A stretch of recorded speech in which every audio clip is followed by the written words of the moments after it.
What I'm going to demonstrate today is the new integration between Bluerithm and Claude Cowork. Claude Cowork is in the Claude family of products from Anthropic, such as the Claude chatbot, which is similar to ChatGPT.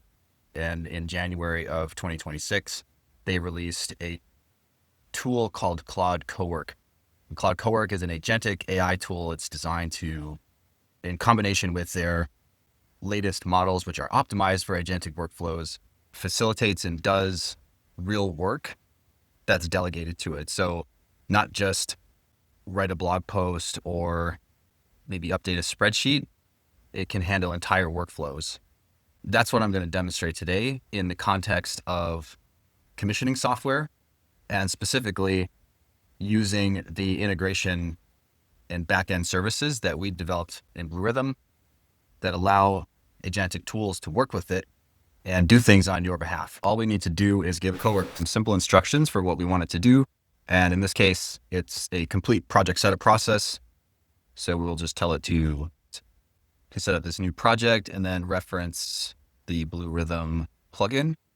Bluerithm plugin has everything it needs to connect to the Bluerithm backend for the AI services, all the instructions for the workflows to set up a project, industry references, standards, everything it needs. And we will also pull over our project documents. This is a relatively small project just for the sake of demonstration. But if you have a larger project and multiple files, different types of files, specifications, drawing sets, of course, you can pull all those in. Probably familiar doing that in chat tools already. This set in particular has the control sequences and a lot of details all bundled up on the drawings themselves. So it works nicely for simple demos. We're going to give it this file and these instructions and set it to work. It's going to start reviewing the drawings. It's going to review the process that it needs to follow to set the project up in Bluerithm. And it's also going to start taking action on our behalf in Bluerithm and actually create the new checklist and folders. It's going to reference our template library and use existing equipment types with preloaded checklist and test forms where possible. It will update the existing templates where it needs to based on the project documents and the requirements for the specific project. And then in a methodical step-by-step process, go through the entire setup process. So here it's confirming that what we wanted to do is create a new project rather than building off of an existing project. So it actually looked for a project in our project list in Bluerithm that had a similar name to the name that it extracted from the drawings, didn't find one. So it's confirming that, yes, we want to create a new project. So we'll tell it to go ahead. And then now it's asking which template project we want to use as the primary template library for this project setup. So we could tell it one of these specifically, or we could give it different instructions and say actually use a combination of template projects. But just to keep it simple, we'll use this example template that we had. And we wanted to run a full setup process versus only doing one part or another of the setup because we're starting from ground zero here. This project does not exist at all in my Bluerithm account currently. So we answer the questions, it gets back to work. And one of the really nice things about how this works is once you get it started, you can actually walk away or you can do other work and it'll ping you when it needs you to respond to something or review something or approve something. So as it's churning through information and doing reviews, you can actually focus your attention somewhere else or set up 5 different projects at the same time or get through a few emails while it's crunching through some of this. But you can see now that it's begun to create a task list for itself for some of the major steps that it's needing to work through. So it has all of the context and instructions it needs for how to set up a Bluerithm project and how to interact with the AI services that we've built for agents like Cowork. And it's putting this all together and building out its process. So I can actually go back into Bluerithm here, go to my projects and see that it has now actually created the project. It pulled the address off of the drawings, added that, set me as the project lead. And it named it correctly. We're going to blur this out because we don't want to disclose the actual documents we're using here. It pulled the name of the project directly off the document. So we haven't typed a single thing so far besides the initial instructions to set up the project. And as I was talking here, it pinged me and let me know that it got through a different part of the process. And it looks like it's figured out what the different equipment types are on the project and matched those up to template equipment types in our template project. And I'm not going to spend a whole lot of time analyzing what it's found. We've done a lot of testing and found it to be very accurate in terms of its judgment about what it thinks is right and what's wrong. But it's saying that for most of the equipment types, there is a match in our template project. So it's going to create new equipment types. And you can see it's leaving out grills, registers, diffusers. These aren't typically something that need to be tracked in the commissioning management platform. So it's asking, does it look right? Just say, yep, please proceed. And it's made it a little further into the process. So it's copied the equipment types that it matched from our template project into our project. Here are the types that it copied, and it created 2 new types. We'll probably go back and tell it we don't actually want the silencer as a type. We don't need that. And then it checked to validate what it has created so far is accurate, and it's all there. Matches the plan that it originally came up with and that we agreed to. It says all equipment types are confirmed. They're there. And we can actually go and look at that. So if we click into our project and go to the equipment types page, we can see that all of our equipment types are here. The new ones that it created that we didn't have a match for in our template project don't have any template checklists or test forms. The ones that pulled over did have template checklists and test forms. So we'll see as we get into the process that it's going to evaluate whether or not these checklists are accurate and the test forms are accurate or not. If they aren't, it's going to update them for the project, and it's going to develop new ones for the types it created new for this project. Let's scroll down. Next up, work reviews. And Bluerithm work is checklist, test forms, design reviews, site visit reports, really everything that's being tracked and managed, performed, and executed on a project. So we'll just tell it, yep, proceed, and it'll continue working on the next big stage of setup. So it's finished that. It's found the standard formats for the checklists and test forms on the equipment types from our template library. So there's a review here. It talks about the different sections for our checklist for the subcontractors. Those are split out. It understands that.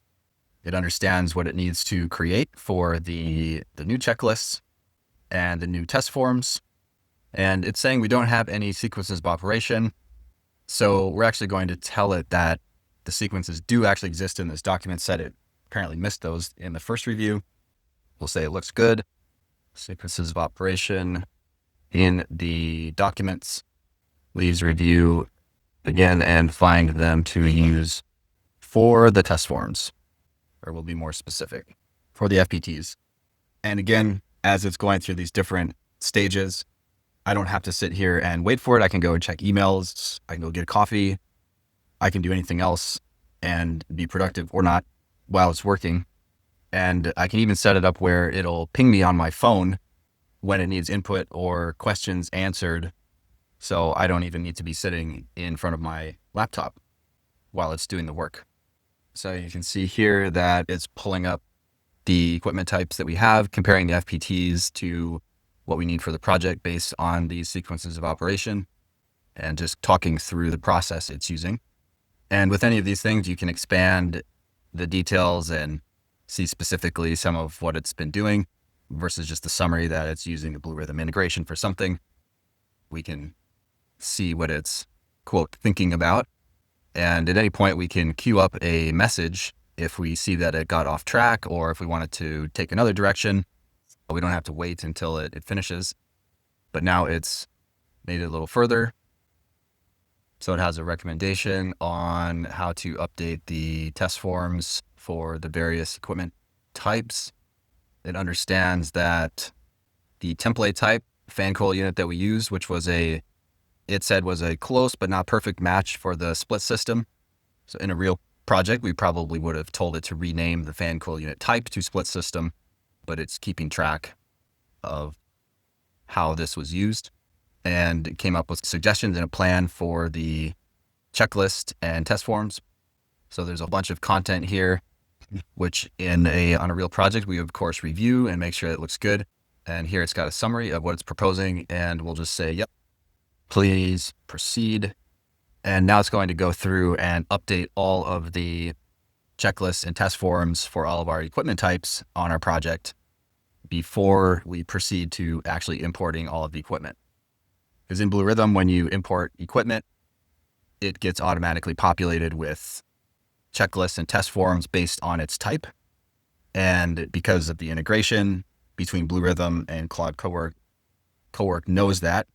So it's spending a lot of time developing the checklists and test forms on the equipment types before we do the equipment import for that reason.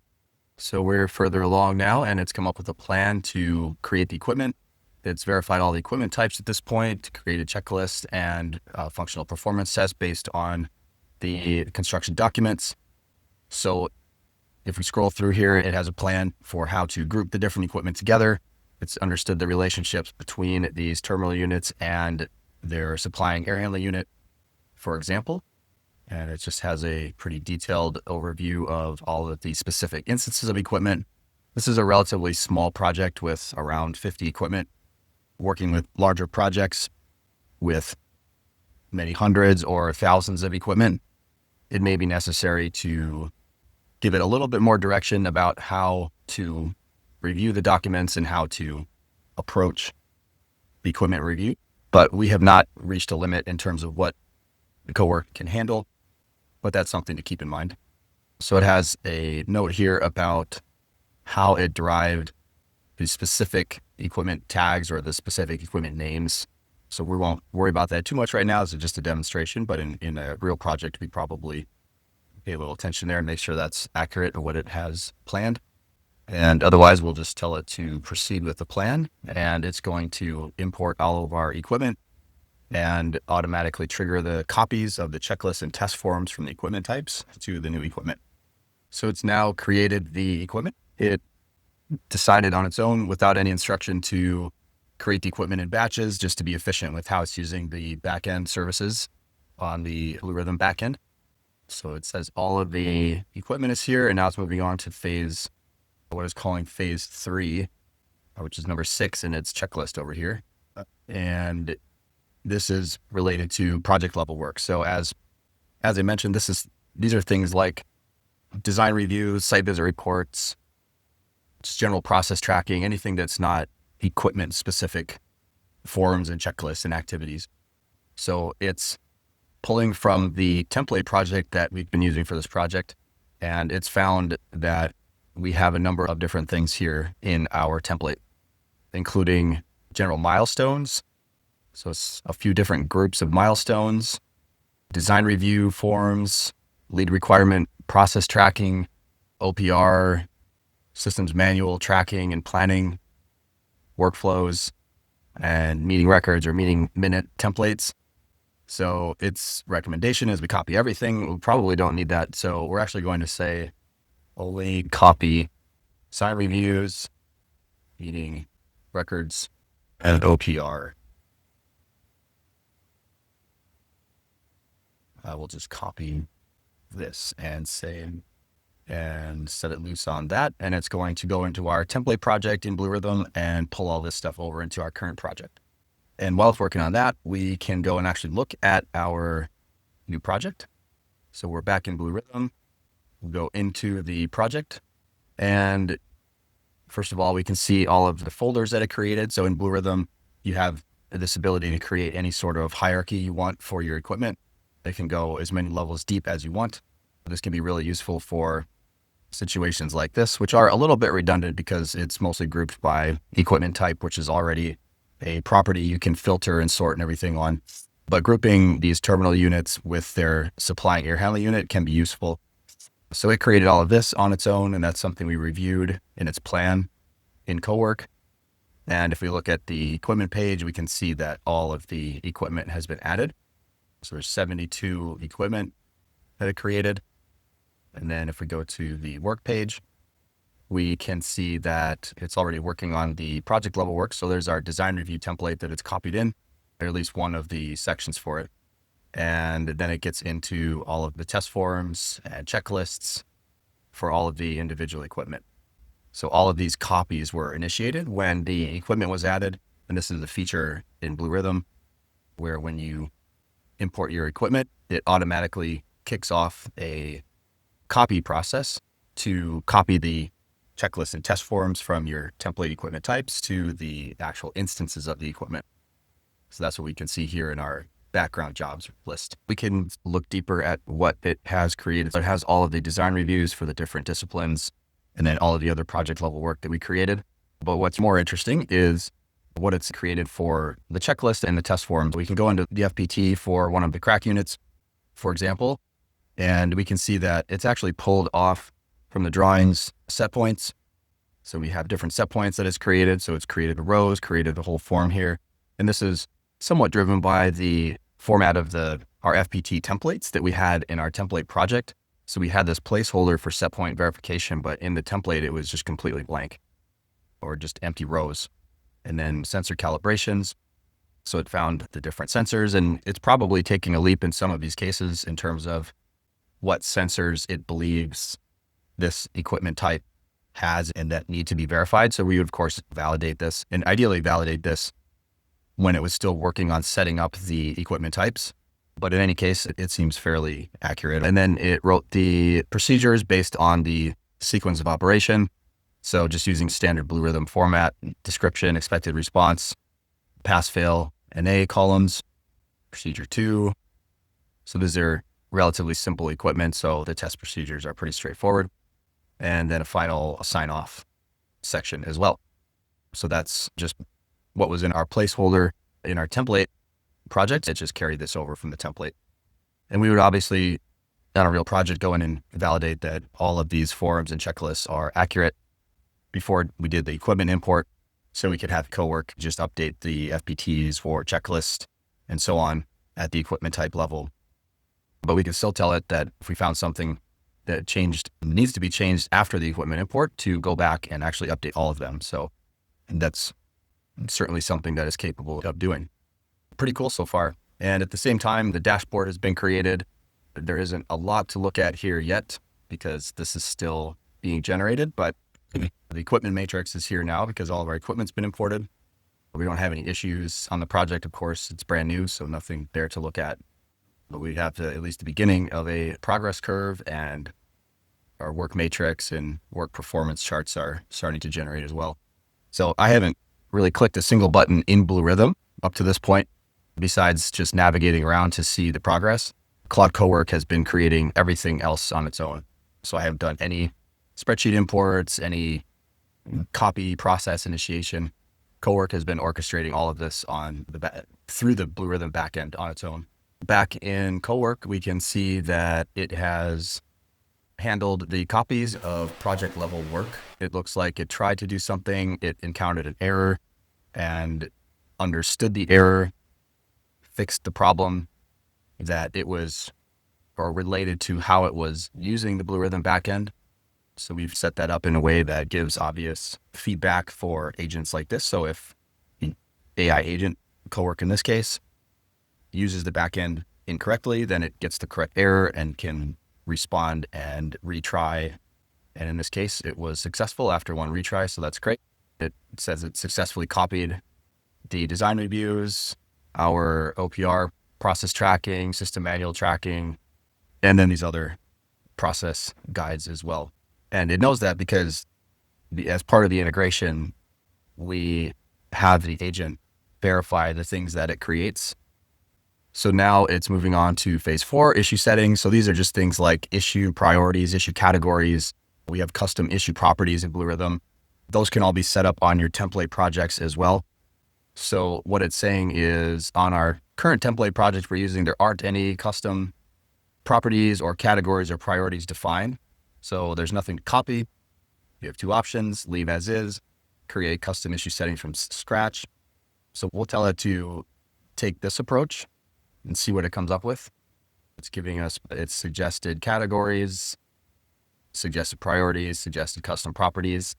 Again, we could analyze that a little bit closer and decide if that makes sense and guide it one direction or the other. But we'll just say, yes, looks good, except we'll have it create different issue categories. Except use these issue categories, a couple that it had suggested. We'll add mechanical piping, controls, programming, and electrical wiring, just for an example. Tell it to go ahead, and it's going to go back and work through that and then set up our issue settings for the project. And now it's saying the project setup is complete, and it gives us a whole recap of everything that it's done. So at this point, we could continue and have it import our report templates. And if we had any revisions that we wanted it to make to any of the test forms or any of the equipment or the structure of the project or anything, it's as simple as just instructing it to do. For example, we could say, update the functional performance test for the RTU to address some issue we found with what it created or some new information. We could come back in several days if we got a response to an RFI and give it the RFI and say, update my FPTs based on this new information, this new design criteria. Or if there's new equipment, we could say, here's the updated drawings, find the extra or the additional equipment, add that equipment. So it's really powerful in that sense where you can truly treat it like a colleague. We used to talk about AI as like a junior colleague, but really it's becoming so good that you don't really need to consider it a junior colleague. It's a colleague that you can delegate complex workflows to, and with a little bit of guidance, really just set it loose and have it do the work while you go on and do other things, or have multiple agents running at a single time and really just amplify your productivity. Quite a bit different than what we're used to in terms of how we interact with software, but there's huge potential here. And we're really excited to be able to be right on the edge of what's possible with what we've done with our platform to be able to interact with AI agents this way. We really think that this is going to be how we all interact with software moving forward into the future to a large extent, maybe even more so than navigating around specific user interfaces and clicking buttons. We'll be delegating work to AI agents, and they'll be working across multiple platforms at a single time in a single session and handling these things for us. So that's it for now. Looking forward to getting this in all of your hands and continuing to push forward what's possible.